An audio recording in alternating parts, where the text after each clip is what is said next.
Hi, I'm doctor Durga Kalyani, chief dermatologist, Keha skin and hair clinic, Hyderabad. ఈరోజు మనం acanthosis nigricans అంటే ఏంటో తెలుసుకుందాం.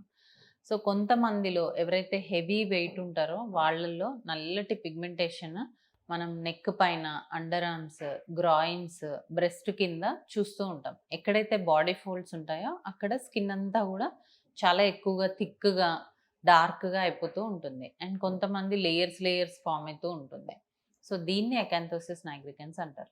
ఈ ఎకాంతోసిస్ నైగ్రికెన్స్ అసలు ఎందుకు వస్తుందంటే ఎవరైతే ఒబేస్ ఉంటారో, థైరాయిడ్ ఉన్న వాళ్ళలో, పీసీఓడి ఉన్న వాళ్ళలో, ఇన్సులిన్ రెసిస్టెన్స్ ఉన్న వాళ్ళలో ఈ ఒబెసిటీ తర్వాత ఎకాంతోసిస్ నైగ్రికెన్స్ అనేది ఉంటుంది.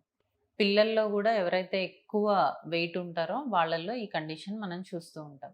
సో చాలామందొచ్చి దీనికేదైనా క్రీమ్ రాయండి డాక్టర్ తగ్గిపోవాలి పిగ్మెంటేషన్ అంతా అంటారు. బట్ అది పాసిబుల్ కాదు. ఫస్ట్ మనం వెయిట్ రిడక్షన్ చేసుకొని, ఆ తర్వాత కొన్ని ట్రీట్మెంట్స్ తీసుకుంటే మనం ఈ ఎకాంతోసిస్ నైగ్రికెన్స్‌ని కంట్రోల్ చేసుకోవచ్చు.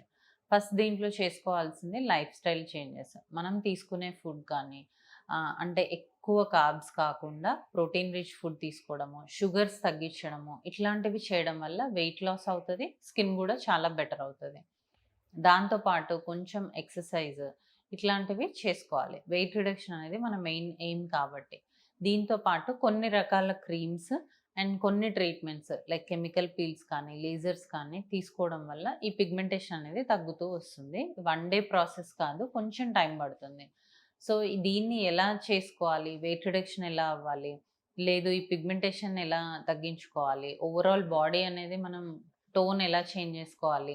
ఇలా మనం డీటెయిల్డ్‌గా పర్సన్‌కి కూర్చోబెట్టి దీని గురించి ఎక్స్‌ప్లెయిన్ చేయడం అనేది జరుగుతుంది.